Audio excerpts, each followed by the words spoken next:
Saudações cavalarianas, aqui é Glênio Madruga e hoje voltamos aos tempos antigos, onde não havia armas de fogo e o mundo era um lugar muito mais tranquilo. Se hoje é a sua primeira vez no Clube dos Generais, seja muito bem-vindo. Se não é, obrigado pelo retorno.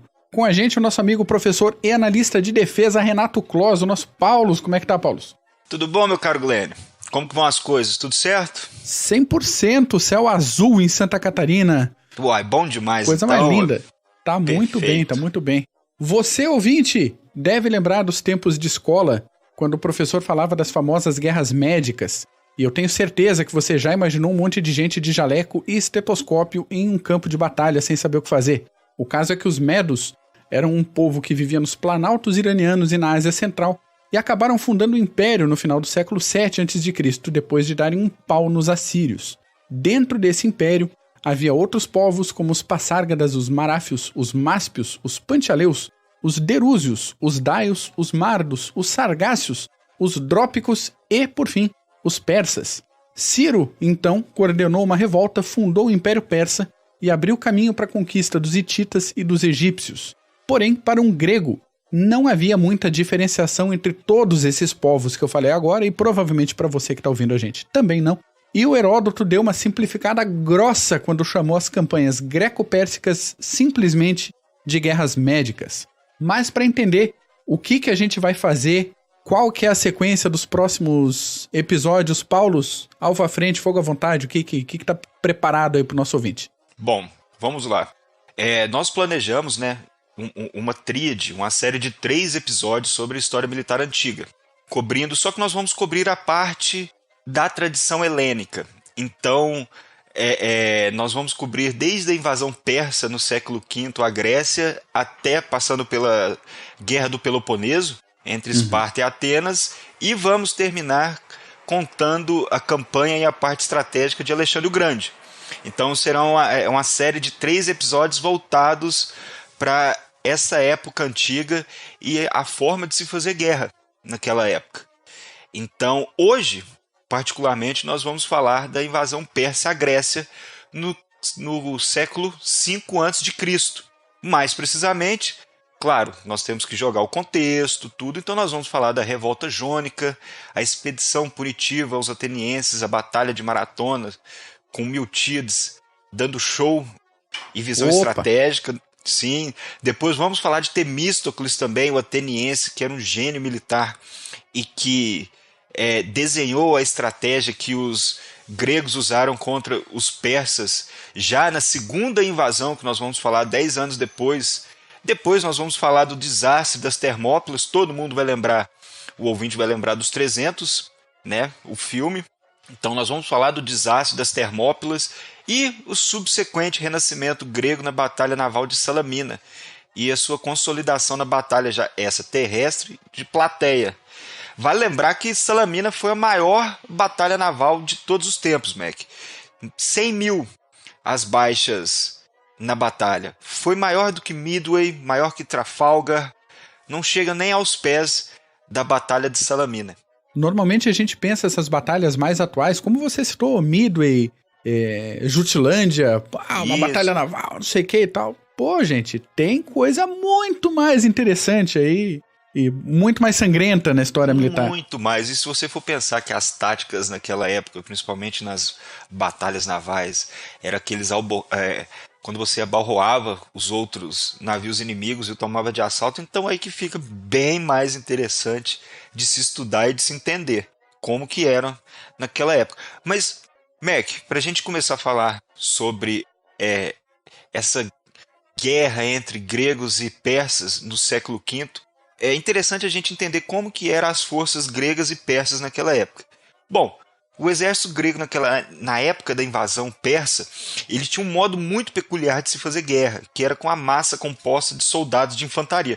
Esses soldados eram chamados de hoplitas e possuíam uma lança de 2 a 3 metros mais ou menos de comprimento, um escudo e uma espada curta. Essa era uma arma auxiliar, no caso. Esses hoplitas, todo mundo vai lembrar agora, eles lutavam em uma unidade tática chamada de falange, que era um arranjo linear contínuo composto de diversas fileiras. Essa profundidade dessas falanges agora poderiam variar, desde 8 homens, sua profundidade, até 25 homens. Então, dependia da ocasião. Apenas os primeiros rankings dessas falanges participavam realmente do combate. E quando o primeiro ranking fosse destruído, quando a primeira fileira fosse destruída, a segunda fileira tomava o lugar dessa primeira, e usando sempre as lanças como uma batalha de choque.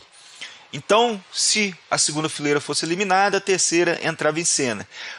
A retaguarda, a retaguarda das falanges eram compostas geralmente de escravos ou de coaches de guerra, porque eles ficavam lá atrás.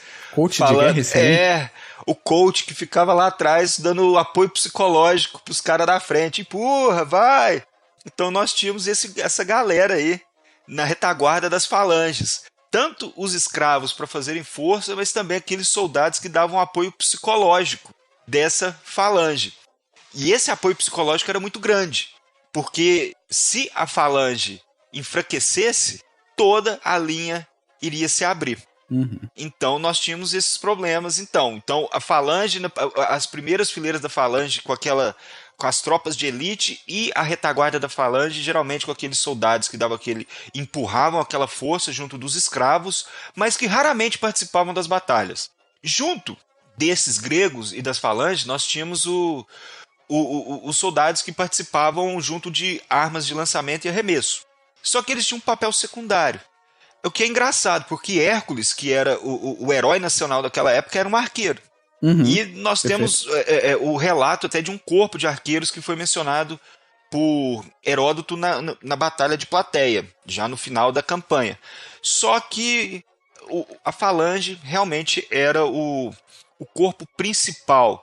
E os arqueiros e fundeiros, para quem não sabe, fundeiro eram aqueles que usavam os estilingues, perdão. E o poder era mortal, uma pedrada daquela na cabeça já era. Não tinha jeito não, eram bem mais poderosos aqui, esses estilingues. Então eles participavam geralmente no começo ou no fim dos combates. Só uma partezinho, para quem lembra do episódio que a gente fez sobre Roma e armas de Roma, Roma também usava fundeiros e chegou num ponto de refinamento que eles faziam furinhos nas pedras, nos projéteis, para que aquilo viesse assoviando no ar e aumentasse o pavor no inimigo. Olha isso. Então mesmo que não acertasse, a pessoa escutava um zum, zum, zum, passando perto da orelha e já dava aquela pesadinha na fralda, né? Ah, já dava aquela molhada. Uhum. De lei. Pra quem, pro ouvinte, vai lembrar do filme dos fundeiros, no filme de Alexandre o Grande, com Colin Farrell. Que naquela batalha, no começo do filme, os fundeiros participaram. Só que já naquela época, tanto os arqueiros como os fundeiros, eles já tinham, e a cavalaria também, já tinham um papel mais importante no campo de batalha. Porém, no final do século VI e começo do século V, o problema não. As falanges usavam mais apenas os soldados, os hoplitas, e, claro, tinha esse problema da cavalaria sempre atacar o seu flanco. Porém, geralmente, não só a cavalaria, mas o adversário atacar o flanco. Porém, geralmente, nessa época, os encontros antes dos gregos e persas se encontrarem no campo de batalha, geralmente era falange contra falange, então não tinha muita cavalaria ou força suficiente para atacar o flanco. Até que chegaram os persas depois. Os persas, diferente dos gregos, eles já usavam soldados montados e arqueiros. Só que até os soldados a cavalo eles usavam arco para o combate. O Ciro, o Grande, já na metade do século VI, ele conquistou muitas vitórias usando seus arqueiros, de uma forma tática bem interessante, de uma forma estratégica. Porém, ele sabia que ele precisava da cavalaria para neutralizar seus povos vizinhos, que usavam a cavalaria como tática principal. Pois é, lembremos do terreno das grandes planícies e dos grandes planaltos, que a própria geografia não ajuda uma formação de falange, como era o caso da Grécia, que sempre tinha um rio do lado, uma montanha, um morrinho, alguma coisa que você coordenava ali o esforço. Isso a gente vai ver depois em Maratona, vai ver nas Termópilas mesmo. Termópilas. Agora, numa situação de campo aberto, estepes, né, planaltos iranianos, como é que você vai ficar lá com a tua tropa no meio, com todo aquele terreno em volta. Não dá mobilidade, gente. Exatamente. E por eles, isso mostra já como era interessante o comando dessa massa de cavaleiros e arqueiros. Porque quando você tem esses vastos espaços, principalmente no ataque, é difícil você comandar um corpo de cavalaria daquela época, porque esses soldados eles tendem a ter uma performance mais independente do que a falange, que era um corpo unitário, onde todos trabalhavam e com um pensamento apenas.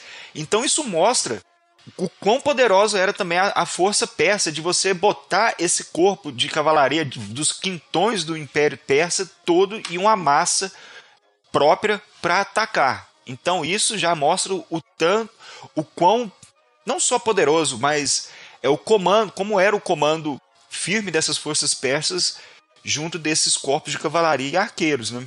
Sem dúvida nenhuma, sem dúvida nenhuma. Ó, esse foi o encontro, Mac, de Ocidente e Oriente, como todos falam, como Huntington fala, que foi o choque de civilizações.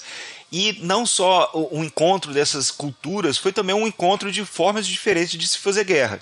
Então nós vamos ver principalmente na Batalha de Maratona que, como você disse, eles usavam a geografia do campo de batalha em poder próprio. E isso faz parte da guerra e faz parte da profissão do comandante, dos generais. E os gregos usaram isso de uma forma brilhantemente. E vale lembrar que todo mundo conhece os persas como aqueles soldados mercenários que iam para a guerra na beira do chicote, e ameaças. E os gregos eram aqueles soldados profissionais ágeis que nasceram para lutar. Bom, não era assim, geralmente era o contrário. Os persas, exatamente, porque os gregos, só os espartanos que tinham aquela tradição de soldados profissionais. Os atenienses, por exemplo, eles tinham suas fileiras compostas por levas cidadãs, que eram cidadãos, eram pessoas, moradores de Atenas que foram para a guerra, enquanto que os espartanos sim tinham aqueles profissionais voltados para a guerra. Só que os persas possuíam os seus mercenários, mas possuíam corpos de cavalaria, corpos de arqueiros profissionais e que entendiam muito das artes, eram bem versados na arte da guerra.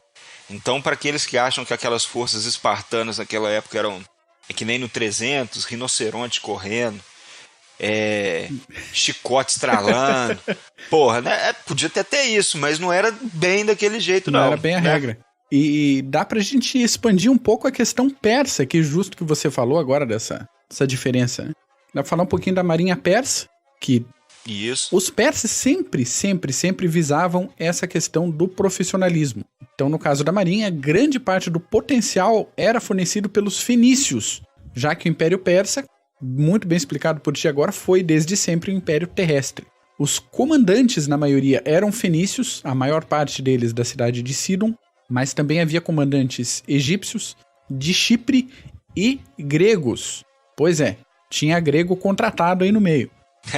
Inicialmente, os navios foram construídos lá na cidade de Sidon pelos fenícios, mas logo depois outros estados do império começaram a construir os seus próprios navios, e aí cada qual incorporando preferências locais de navegação, de artesanato, de como fazer o navio, característica tanto de combate como características estéticas dos navios.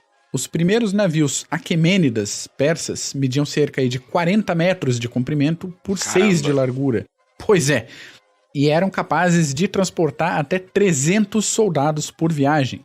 E agora, pensando em tecnologia, alguns desses navios tinham lâminas metálicas na proa, e isso tinha como objetivo cortar os navios inimigos no meio no momento do impacto. Quando a gente fala, porque lá no século XIX começaram a aparecer os encouraçados e os... Gente, calma. Calma. Já tinha coisa bem interessante 500 anos antes de Cristo aí. Muito mais interessante. Outra coisa que... Vou botar uma treta no ar aqui. A questão dos imortais. Tem alguns historiadores que apontam uma coisinha curiosa aí nessa tropa. É fato que essa força de elite tinha aí 10 mil membros, que as baixas eram imediatamente repostas, por isso que sempre tinha os 10 mil lá, não interessa quantos que morriam em combate.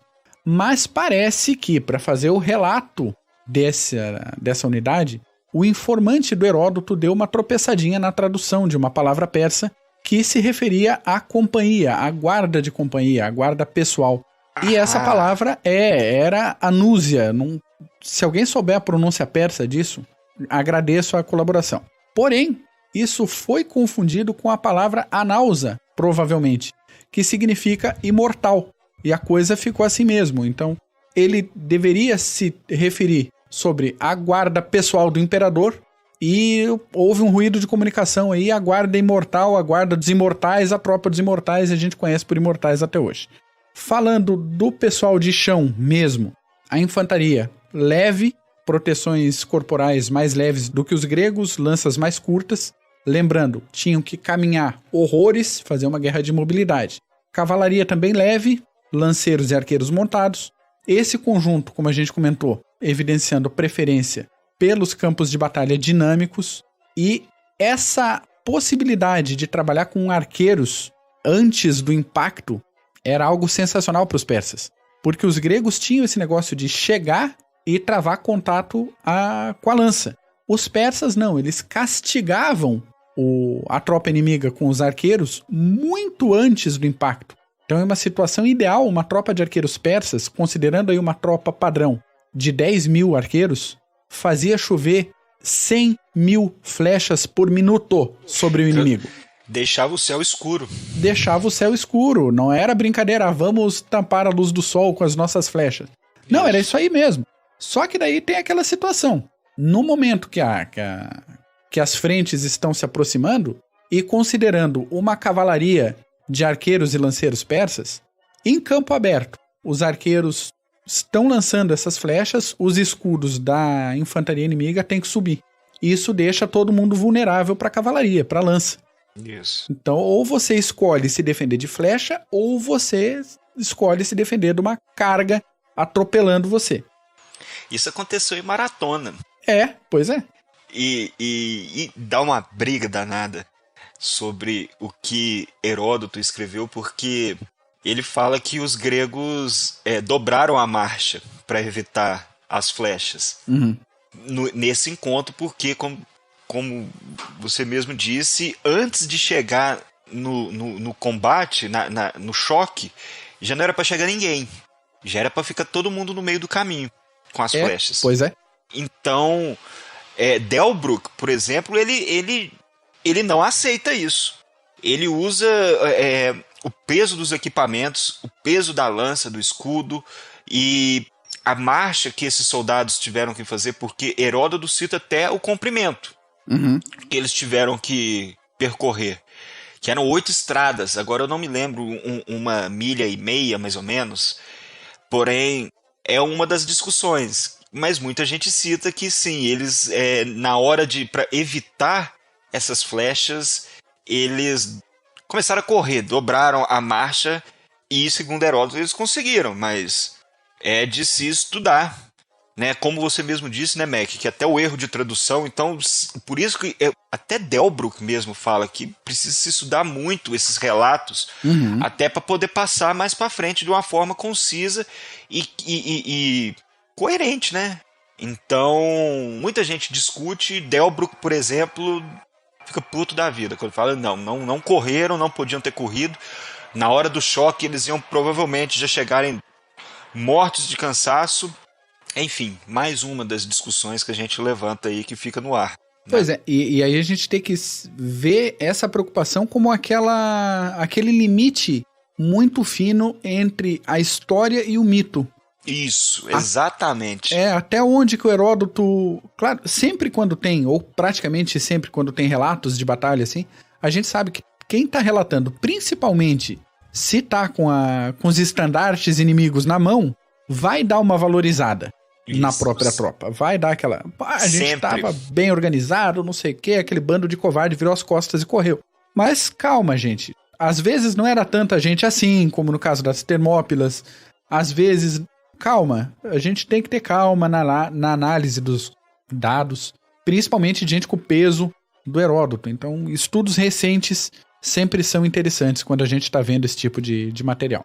Isso, e nós vamos até ver que o ouvinte vai prestar atenção que já na segunda invasão persa um exemplo são os números, que o ouvinte vai perceber que Heródoto citou na casa de milhões. Pois é. E não foram 1 milhão e 200 mil soldados que invadiram a Grécia, até porque, de novo, Delbrück fala que se esses soldados fossem marchar, eles chegariam no Dardanelos e a retaguarda ainda estava no meio da Anatólia, no meio da costa ocidental. Então, não tem como. E haja cabrito para alimentar essa galera, hein? Nossa senhora, haja cabrito, haja logística, né? E vale lembrar uma coisa que deve ser falado: Xerxes, o exército persa, em termos de engenharia, era sensacional, como nós vamos ver. O cruzamento do Dardanelos. Porém, para entender isso tudo, nós temos que pegar o background, que é o contexto, antes de se começar a primeira expedição punitiva, maratona, e depois a segunda, que na verdade já não foi uma expedição, foi uma invasão mesmo, terrestre e anfíbia, mas tudo começou com a revolta jônica. A costa jônica é aquela costa ocidental da Anatólia, e sempre sofreu muita influência da cultura helênica. Então nós temos ali naquela época, na metade do século VI, a Lídia, que acabou anexando essa costa da Anatólia Ocidental, com exceção de Mileto, e depois vieram os persas com Ciro e conquistaram essa região, e essa região começou a pagar tributo para os persas, virou uma satrápia. É satrápia ou satrapia? Eu não sei, Mac. É o tipo de coisa que a gente sempre lê e quase nunca fala. Então eu também fico na mesma dúvida. O ouvinte pode ajudar a gente aí, porque se é satrápia ou satrapia, enfim. O que acontece? Essas cidades se revoltaram depois de 34 anos sob o jugo persa, inspiradas principalmente pela democracia das cidades livres gregas. Então, essa revolta acabou levando Dário a atacar a Grécia europeia e dar fim a esses problemas de uma vez por todas, como nós vamos ver. Bom, no fim do século VI, essas cidades se revoltaram, porém não deu muita coisa. Porém, em 499, essa revolta estourou de vez na região. E é interessante porque a história oficial é que a revolta estourou, houve uma ajuda grega e Dário ficou pé da vida e depois foi lá e mandou a expedição punitiva. Mas tem um porém nisso aí tudo. O que acontece? A liderança da revolta estava nas mãos de Mileto, que era uma ilha ali na costa jônica. O líder de Mileto era Aristogaras, só que ele era aliado de Dário e do Império Persa. Ele era normal, ele era, na verdade, genro de Dário, pra ficar melhor ainda. Porra, aí o cara nada como uma briga de família pra começar uma guerra. Ali foi... O bicho pegou no almoço de domingo. Porém, esse Aristogaras, ele já tinha uma ambição muito grande de subjugar algumas ilhas e alguns povos ali na região. E ele chegou pro sogro e falou: chefe, me arruma uma força marinha aí que eu vou dar o perdido nessa região aí, no caso nas ilhas Cíclades, que fica perto de Mileto.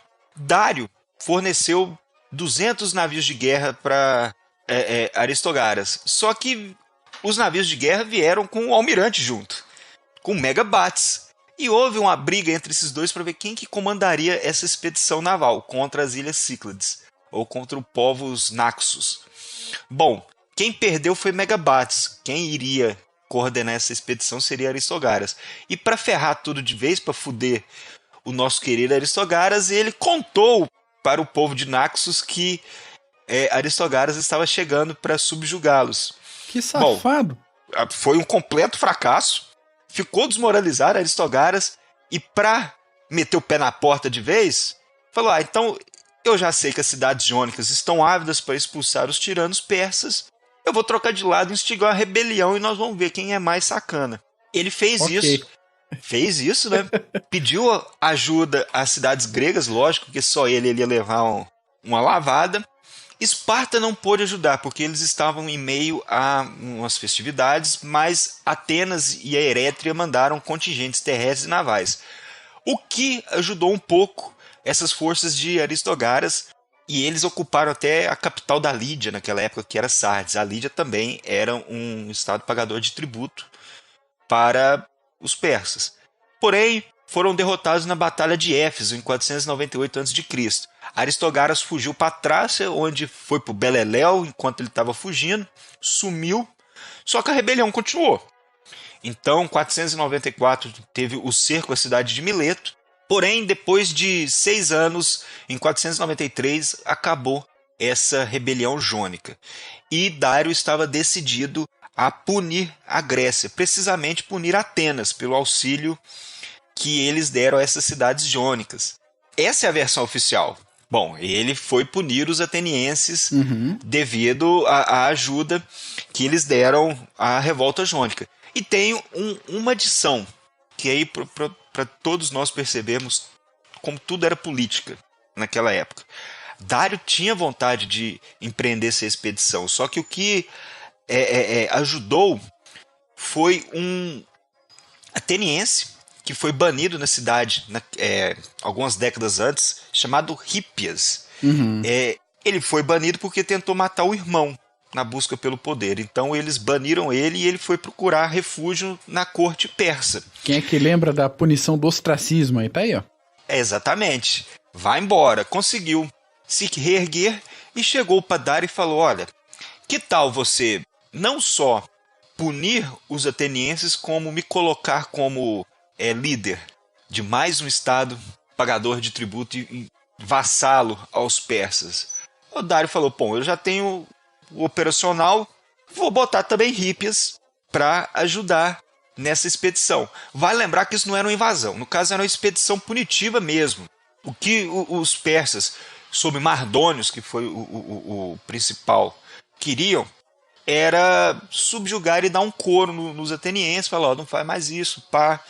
Só que não foi bem assim. Primeiro que Mardônios, para começar, em 492 a.C., ele empreendeu operações de pacificação.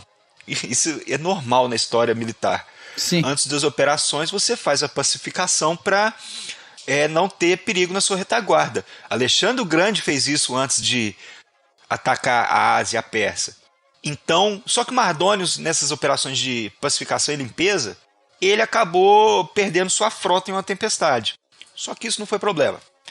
Dário tinha o contingente, tinha os soldados, ele pegou Atafernes e Dates, que era um almirante, para comandar essa força expedicionária, e separou em torno de 30 mil soldados. Heródoto fala em 100 mil. Só que, até pelo transporte marítimo, foram apenas no máximo de 25 mil a 30 mil soldados, que os acadêmicos falam hoje em dia. Essa outra discussão é quando que essa batalha, essa expedição e depois a batalha de Maratona ocorreram. Na história oficial está como 490 a.C., mas muita gente cita que foi em 491. Pô, tem tanto tempo atrás que também não faz muita diferença. Um ano a mais, um a menos, né? Bom, como eu disse, não era uma invasão, foi uma expedição punitiva. E os planos persas, eles foram designados através da coordenação com a poderosa quinta coluna, que estava crescendo cada vez mais na cidade de Atenas. Olha a politicagem mais uma vez. Esses insatisfeitos, eles queriam atrair as forças atenienses para fora das muralhas da cidade, enquanto que a força persa, que iria desembarcar perto da cidade, iria atrair essas forças para fora das muralhas e, com isso, tomar a cidade sem combate, ou seja, tomar a cidade através da revolta. Aí nós vamos lembrar de Sun Tzu, que é quando você atinge seu objetivo sem ter que lutar, né? Através da perspicácia. O problema neste plano era como trazer a população de Atenas para o lado dos conspiradores e como atrair as forças de Atenas para fora das muralhas. Esse era o X da questão. Bom, foi um plano quase perfeito. Não foi perfeito porque não deu muito certo. Não rolou. Não rolou, mas a solução do primeiro foi atacar a Erétria, que é uma cidade mais ao norte de Atenas, e que, se essa cidade caísse, poderia levar os atenienses aos braços dos conspiradores. E vamos fazer uma paz, não vai acontecer nada com os persas e evitar que a cidade seja destruída. Para atrair as forças atenienses para fora das muralhas, os persas, no caso, escolheram desembarcar perto da planície de Maratona, a 40 quilômetros de Atenas, que levaria os atenienses a saírem das suas muralhas e a se precipitarem junto aos persas. Esse era o plano. Bom, a Erétria foi atacada, foi um grande contingente marinho persa com escoltas e transportes de tropas e conseguiram desembarcar já na Erétria. Na Erétria quem ficou foi o almirante Atafernes e o outro almirante, no caso Datis, cruzou o canal da Eubéia rumo à Baía de Maratona para dar prosseguimento a esse plano. Então, neste interim, 10 mil soldados atenienses já estavam marchando para tentar encontrar essa força persa. Então eles já tinham deixado as muralhas de Atenas, porque eles desejavam o combate. Agora vale também um porém, não um porém, mas vamos pedir para o ouvinte para tentar entender a Batalha de Maratona para ver o mapa, né? Da planície de Maratona, para entender como que se desenvolveu a Batalha de Maratona. Bom, os atenienses eles chegaram através de um vale, e esse vale dava direto à planície de Maratona, onde os persas estavam acampados. Até hoje, se você for ver até no Google Maps, o ouvinte vai ver no Google Maps, essa planície de Maratona ela é cercada por 2 pântanos. Então você tem 2 pântanos na parte norte e sul, e cercado de montanhas e 2 vales, o de Maratona e o de Vrana, por onde os atenienses chegaram. Antigamente, naquela época, existia um rio também, chamado Rio Charadra, e que cortava essa planície em duas partes. Então, como você tinha mesmo falado, Mac, eles precisavam usar a geografia para poder fazer frente a esses persas. E era a elite persa, era apenas um corpo expedicionário muito bem treinado. Então, aí que entra o gênio militar. Os atenienses, junto de um contingente da plateia de 1000 soldados, eles fizeram frente, uma linha junto das suas falanges, só que Calímacos e Miltíades, que são os principais personagens gregos dessa batalha, eles foram sensacionais. Por quê? Como nós falamos no começo do podcast, do episódio, sempre houve o problema do flanco nas falanges. Então, um corpo de cavalaria poderia flanquear essa falange. E, nessa batalha, os gregos não possuíam cavalaria para fazer frente à cavalaria persa. Então, o que Calímacos e Miltíades, ou só Calímacos, ou só Miltíades, não sei. Mas o que eles fizeram? Eles estenderam a linha grega que ia desde o pântano no sul até o rio Charadra. E para fazer isso, eles estreitaram o centro para cobrir essa linha de batalha. Então acabou que ambos os flancos dos gregos estavam bloqueados. Por um lado, o flanco esquerdo através do rio Charadra e o flanco direito através dos pântanos, e eles ainda usaram árvores, derrubaram árvores para delimitar o flanco. Então eles protegeram o flanco, ambos os flancos, e para ter soldados suficientes para preencher esta linha, eles despopularam, deixaram menos soldados no centro para esticar essa linha de batalha. Essa estratégia, não sabe, muita gente fala que ele fez sem querer, eles fizeram sem querer, muita gente fala que não era bem assim, mas isso foi uma estratégia sensacional. Todo mundo sabe que você precisa usar a geografia para você delimitar a sua estratégia, e Calímacos e Miltíades usaram perfeitamente essa estratégia. Bloquearam os flancos nos persas e esticaram a sua linha. Depois das ordens de batalha serem expedidas e os sacrifícios apontarem para um resultado positivo, ambos os lados iniciaram o avanço. Só deixa eu dar um gancho aqui de pequena revolta minha. Nessa situação, já tinham mandado aquele infante ligeirinho lá, o Feidípides, para Esparta, para pedir ajuda. Sim, pedir ajuda. E Esparta falou, estamos aqui nos nossos festivais, não vamos. Carneia. Já é a segunda vez, neste episódio, que Esparta manda um foda-se. Eu não quero participar da batalha. Primeiro foi lá na revolta e agora foi em Maratona.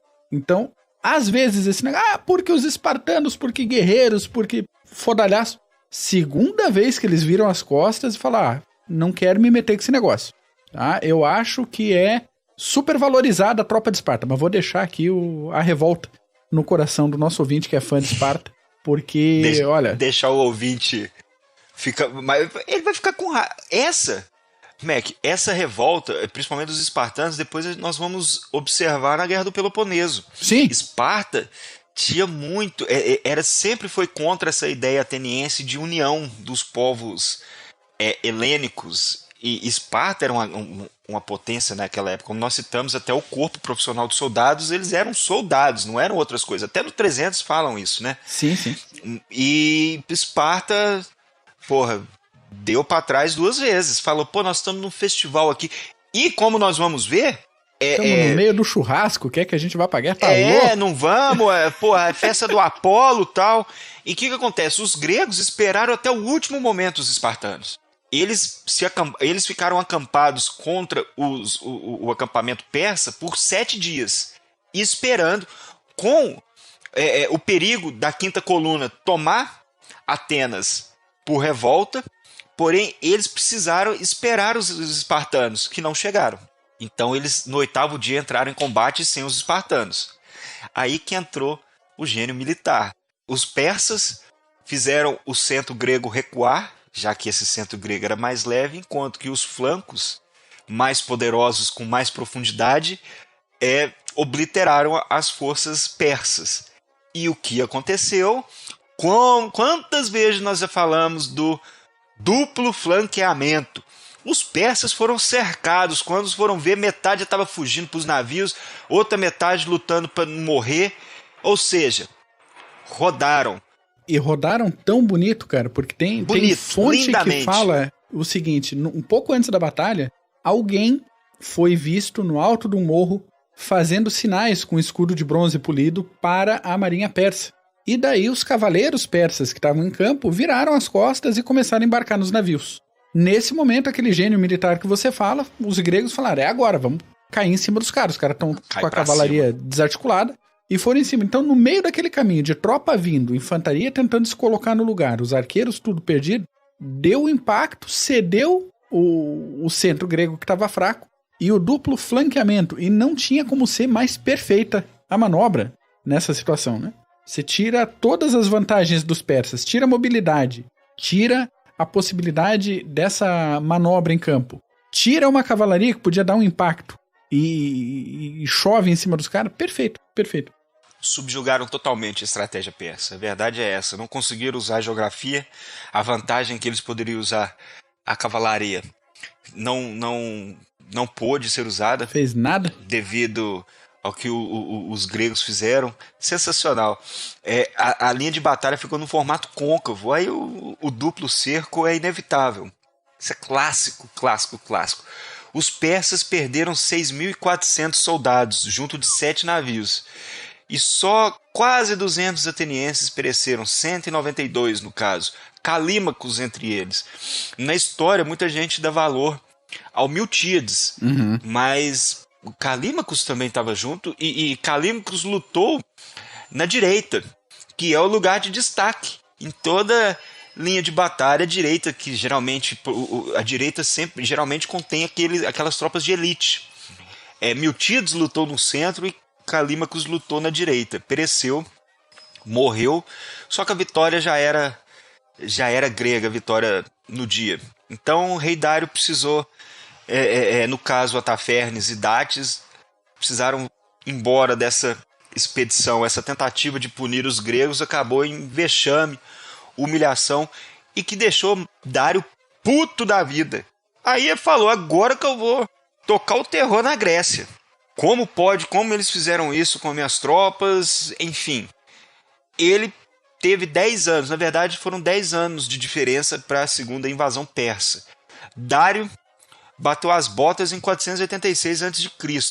e teve uma revolta no Egito que manteve a atenção dos persas e que deu tempo dos gregos se rearmarem para uma segunda invasão. Quer dizer, agora uma invasão de fato. Só que nesse interim, nós precisamos prestar atenção em outro gênio militar, que foi Temístocles. Ele era de uma família proeminente, de Atenas, lutou em maratona contra os persas e depois fez parte da liderança de Atenas até nesse interim, né, nessa década até a segunda invasão. E o que acontece? Ele viu que os persas, junto do seu grande aparato militar, eles dependiam muito da sua força naval. E ele viu que a fracassada expedição mostrou como era importante ter uma marinha poderosa naquela época. Os persas, só na ida, no transporte, no caminho pelo mar Egeu, conquistaram Naxos, conquistaram Eubéia, sem qualquer interferência dos gregos, navegaram pelo Egeu com as suas escoltas e transportes de tropas, sem problema nenhum, ninguém molestou os persas, e desembarcaram em maratona sem oposição nenhuma. Levaram couro e voltaram, numa boa.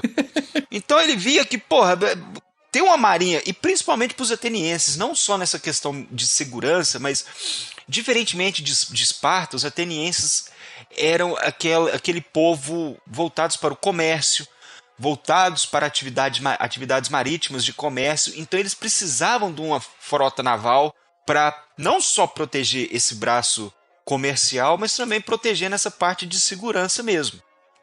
Então Temístocles teve um grande embate junto dos atenienses e até junto dos gregos para desenvolver esse braço naval. Essa discussão durou até 3 anos antes da segunda invasão persa, quando foi, por obra do destino, vai saber, né? Encontraram uma mina rica de prata, rica, no sul da península da Ática, daquela região perto de Atenas, que possibilitou o investimento no braço naval. Então não precisavam escolher entre o braço terrestre ou naval dali em diante. Com o dinheiro deu para não só desenvolver o braço naval de Atenas, com seus mais de 200 triremes e pentecônteres, mas também fortificou a cidade de Atenas. Então foi bem interessante essa estratégia de longo prazo do Temístocles, né? Os persas, já em 484 a.C., depois da rebelião no Egito, Xerxes, no caso que era filho de Dário, começou os preparativos para a invasão da Grécia.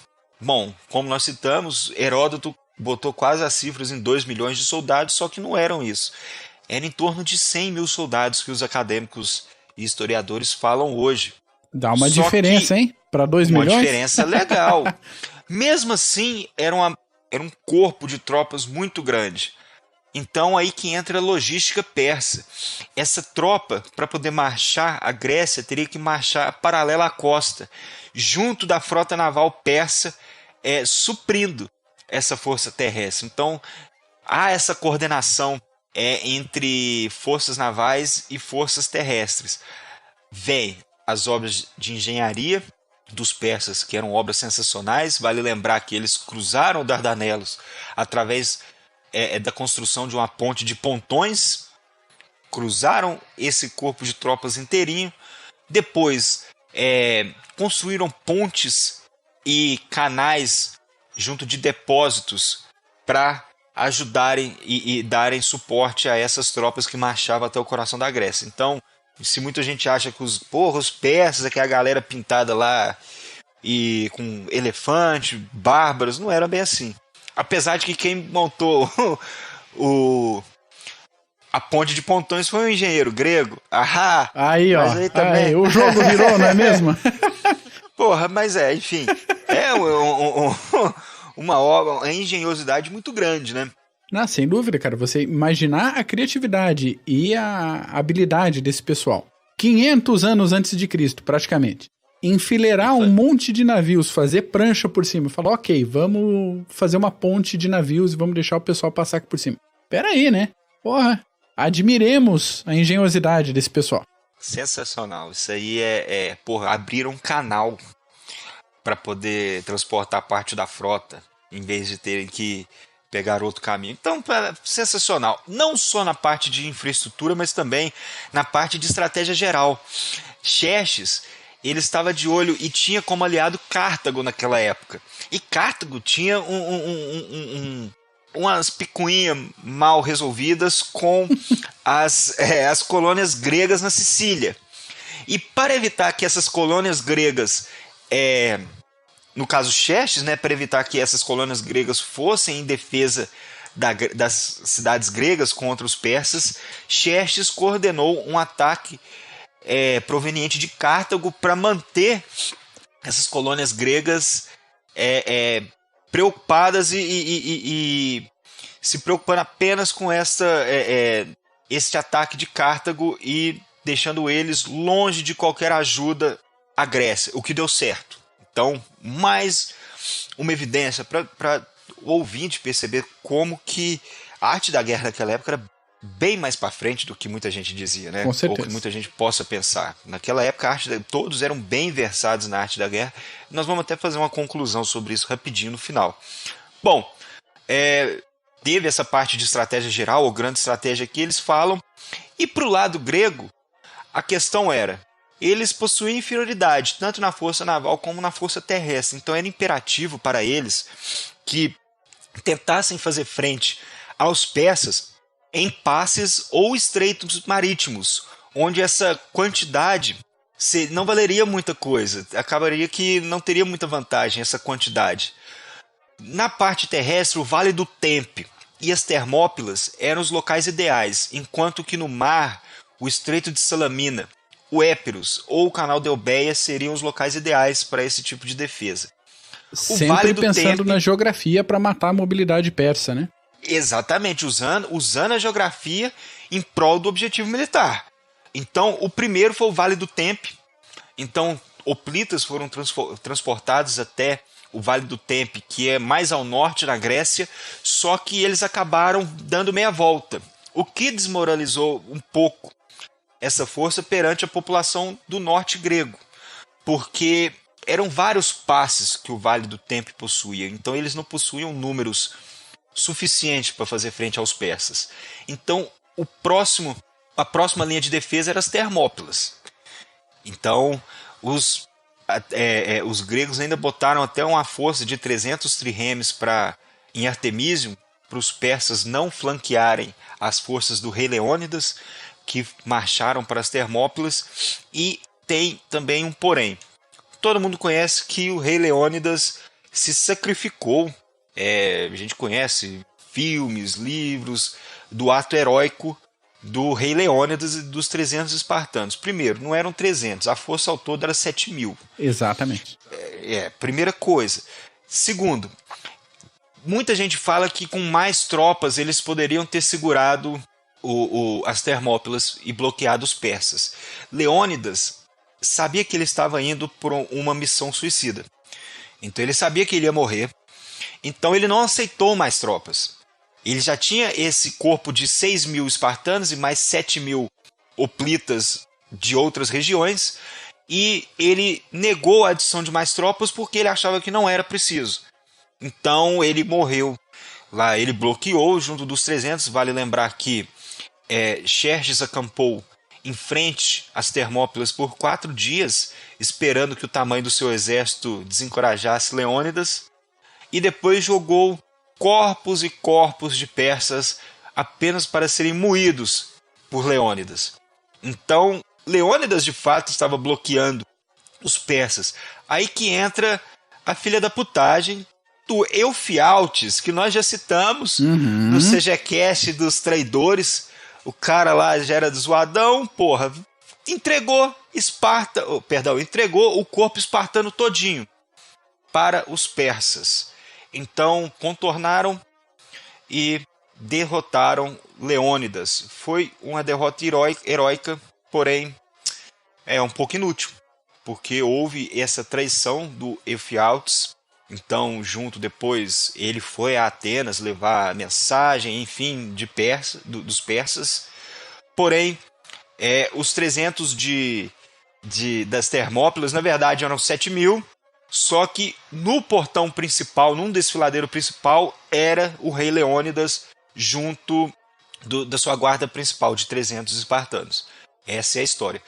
Junto, na mesma época, teve a Batalha de Artemisium, a batalha naval, sem resultado nenhum. Então, os persas derrotaram Leônidas nas Termópilas, então Temístocles sabia que agora, para fazer frente aos persas, seria apenas numa batalha naval. Então, ponto para Temístocles, que uns anos antes tinha pensado nessa estratégia de usar a força naval contra os persas. Bom, a força grega naquela época, aí para você ver, Mac, como que tudo converge nessas histórias. A força naval grega ela estava ancorada perto da ilha de Salamina. Então, porque eles estavam evacuando a população de Atenas e os outros refugiados que estavam fugindo do poder persa. Então, Temístocles tinha que engajar esses persas com uma força naval bem maior, só que, como nós dissemos, ele precisava usar a geografia para anular essa quantidade, no caso da força naval persa. Então, o cara era sensacional. O que ele fez? Ele fez chegar uma mensagem para Xerxes e que realmente estava tendo muita briga entre os gregos. Uns queriam fugir, outros queriam fazer frente. É até interessante que Temístocles, num discurso, ele falou: olha, vocês podem até fugir, mas na próxima vocês não vão ter atenienses para fazer frente na defesa junto de vocês, porque os atenienses eu vou evacuar para Sicília. Então, ok, vocês corram, mas não vai ter Grécia mais. E nisso foi um discurso inflamado que conseguiu juntar os gregos. Só que ele fez essa mensagem, então, por que a gente fala que sempre tem aquela força de simulação? Muita gente fala, Sun Tzu fala que para você derrotar você tem que ter as forças diretas e indiretas. As forças diretas nesse caso foi a força naval grega. Indireta é essa simulação, essa estratégia, essa perspicácia de você, no caso, atrair o seu oponente para lutar onde você quer lutar, onde você pode lutar. Essa mensagem chegou para Xerxes e ele pensou: porra, eu não vou perder essa oportunidade de pegar os gregos juntos do que ter que persegui-los por toda a Grécia depois. Isso foi um clássico movimento estratégico, simulação. Xerxes mordeu a isca e enviou suas forças através do Estreito de Megara e de Salamina. Infelizmente, se perdeu pelo tempo os relatos do que aconteceu em Megara. Só que em Salamina, o que aconteceu foi um massacre, porque os persas fizeram a linha de combate, só que eles precisaram mandar um contingente de cada vez para poder atacar, para entrar no estreito e atacar os gregos. Isso foi um prato cheio para os gregos, que tiveram tempo suficiente de abalroar os navios persas junto dos seus... Os gregos possuíam pentecônteres naquela época também, que eram navios com 5 pavimentos, né? Trireme, 3 pavimentos de remos, né? Ou 3 andares, e os pentecônteres de 5. Então, era muito difícil para aquela massa persa manobrar nessas águas fechadas, cheias de obstáculos do Estreito de Salamina. Isso foi um prato cheio, e muitos acadêmicos dizem, através do que Heródoto escreveu, e depois a Ésquilo, que também participou da batalha de Salamina e de Maratona, que Xerxes ficou no alto de um morro observando. A batalha deve ter ficado puto da vida de ver a sua frota naval perecer. E o que é mais interessante, foi de noite. Essa batalha naval de Salamina começou na parte da noite, quando os persas já foram perseguir, com medo dos gregos fugirem, os persas foram perseguir, o que dá uma dramaticidade ainda maior para essa batalha, né? Enfim, foram derrotados. Mais uma vez, os persas foram derrotados agora na sua parte naval. Isso tem um poder estratégico muito grande, até maior do que tático, porque os persas usavam sua frota naval tanto para projetar poder, mas como deterrência. Sim. Então eles usavam muita gente. Então esse poder persa naval metia muito medo, principalmente na costa jônica. Então, se os persas perderam esse braço naval, vai ficar muito difícil deles reforçarem o poder. Então, foi uma derrota tremenda para os persas essa batalha de Salamina, que está entre uma das grandes batalhas da história naval e da história militar, junto de Maratona e também da Batalha de Plateia, porque a campanha não acabou aí. Xerxes foi embora, meteu a mochilinha nas costas e falou, ó, fica aí. Tenho mais o que fazer do que ficar Tenho aqui mais o passando que vergonha. fazer, tô fora. Porra, sacanagem que fizeram comigo, o que eu vou... Ele desprezou a campanha depois da derrota em Salamina. Então ele deixou Mardônios com um corpo de 100 mil persas para tentar restaurar um pouco o poder persa no norte, na Macedônia e na Trácia, e depois renovar, já em 479, né, antes de Cristo, renovar esse ataque aos gregos, porque também ele não se dava por vencido, ele achava que ainda conseguiria atingir o objetivo militar dele. Só que Mardônios acabou fugindo de um corpo grego que cruzou o Istmo de Corinto, sob o comando do espartano Pausanias. Agora os espartanos vêm em peso. Pô, finalmente, hein? Mas os espartanos naquela época, eles estavam mais preocupados em proteger o Peloponeso. Sem dúvida. Que é aquela região do Peloponeso. Então eles primeiro fizeram, começaram a proteger. Então, como nós estamos vendo já nesse episódio, que a Grécia não era totalmente unida, né? Então Esparta deixou na mão os atenienses, agora os espartanos estão chegando, mas depois que eles estavam protegendo o Peloponeso, mandaram a expedição para as Termópilas, que foi dizimada, então aí que eles ficaram mais pé da vidas do que estavam acontecendo. Porém, Mardônios ainda encontrou Pausanias perto da cidade de Plateia. Então ficaram acampados durante um tempo, alguns dias, enquanto que o comandante persa tentava envenenar o suprimento de água dos gregos e atacava a retaguarda, o transporte, as colunas de transportes. Então os gregos resolveram recuar. Só que a cavalaria, quando Mardônios resolveu usar sua cavalaria, quando ele viu que depois do recuo grego nem todas as forças gregas recuaram, ele resolveu atacar com a cavalaria. E se ferrou, porque no caso o terreno não era próprio para um ataque em cavalaria. Então, o que se seguiu depois nos próximos dias foi um encontro entre as falanges e a cavalaria e os arqueiros persas, só que os cavaleiros persas, a cavalaria, davam trabalho para Pausanias e sua força, mas os arqueiros nem tanto, porque até pelo uniforme mais leve que eles possuíam, eles não possuíam uma armadura tão firme que nem tanto os hoplitas gregos ou os cavaleiros. Bom, então essa coordenação acabou não dando certo e a disciplina e a infantaria pesada grega venceram também os persas agora na Batalha de Plateia. Então, a Batalha de Plateia foi a consolidação da campanha, da vitória grega.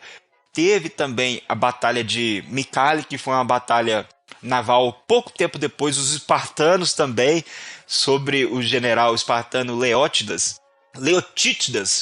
Ah, cara, é esse nome aí. Desse cara. Ele atacou. É esse chegado. Ele atacou, e só que como o poder persa estava desfarelando com a perda da sua força naval, então o contingente de gregos jônicos que fazia frente junto dos persas contra os gregos mudou de lado. E aí a Pérsia, de vez, aí foi derrota atrás de derrota. Em 479, já nesse ano, os gregos tinham conquistado Chipre e a cidade de Bizâncio, que futuramente iria se chamar Constantinopla. E como Atenas já era dependente do comércio marítimo, ela continuou operando nas águas da costa jônica lá, dando auxílio às cidades contra as forças opositoras, tanto persas quanto outras forças também.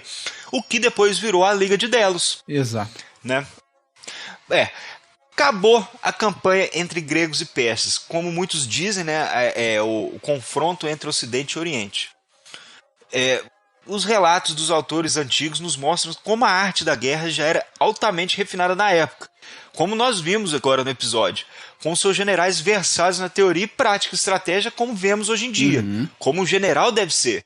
Então, por exemplo, antes da segunda invasão, a invasão per se mesmo, a grande invasão à Grécia em 480, Xerxes enviou diplomatas para Cartago com a proposta de atacarem as colônias gregas na Sicília e assim evitarem a ajuda desses últimos aos gregos, o que demonstrou uma visão de grande estratégia muito grande. Essa coordenação, numa escala monumental como essa, que deu certo. Então mostra que a visão estratégica naquela época era muito grande.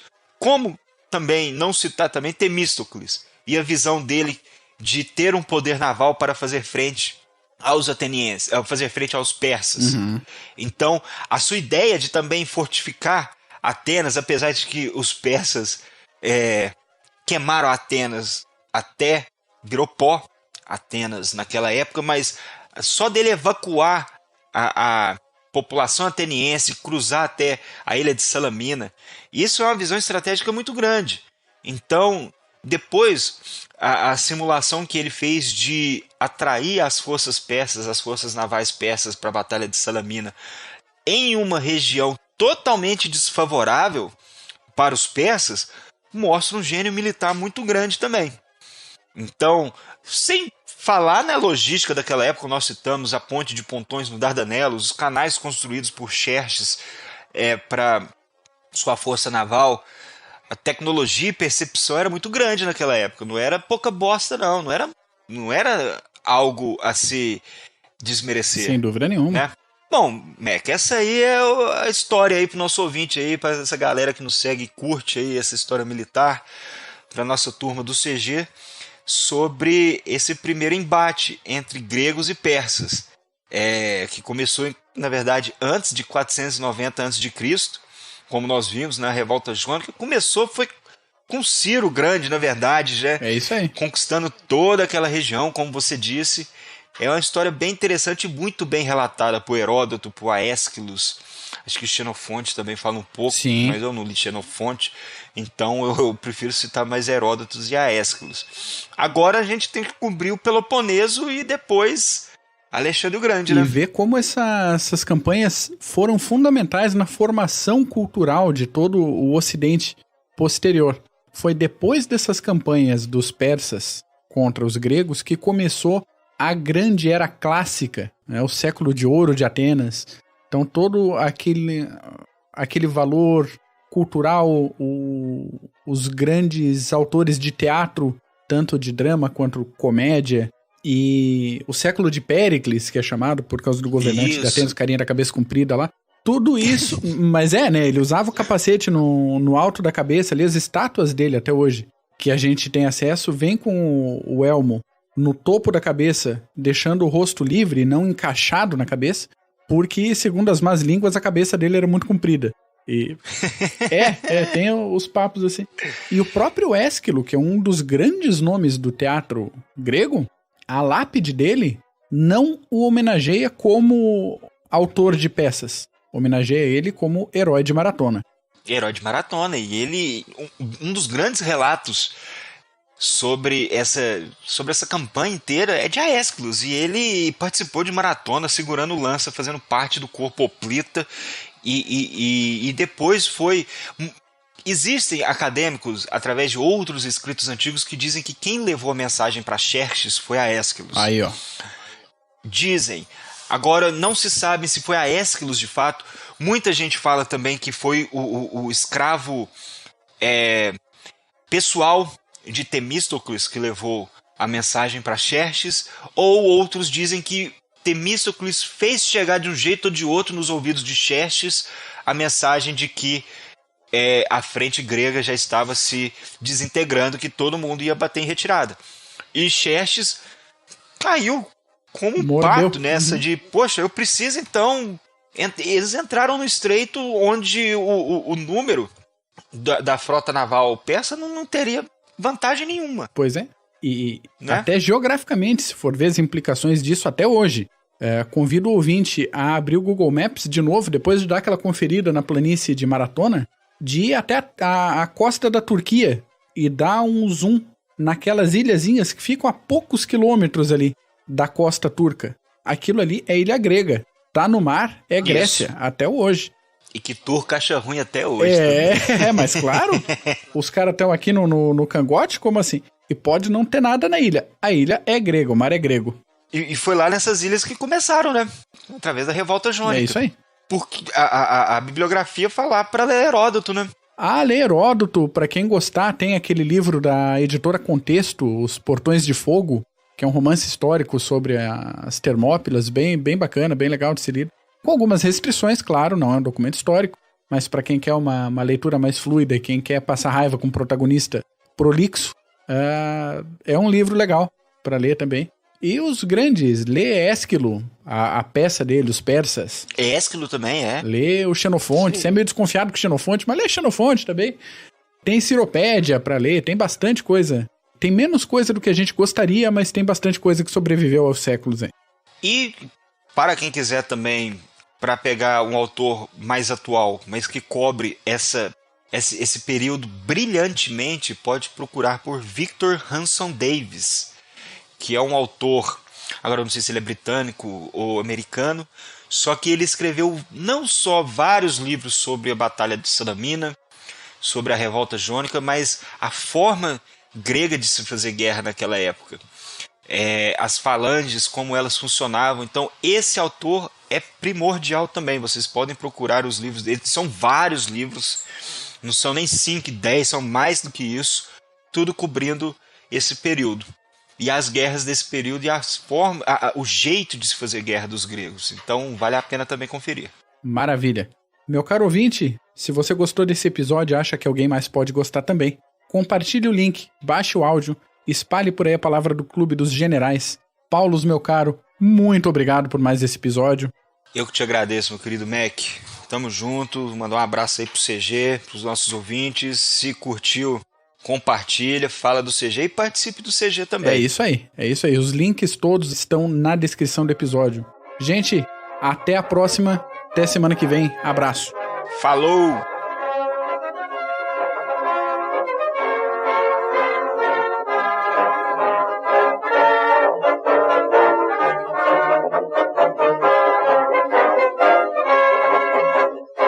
Putz, me embaralhei todo, comecei a pensar um monte de coisa. E o duplo franqueamento não tinha... E o duplo... Que difícil.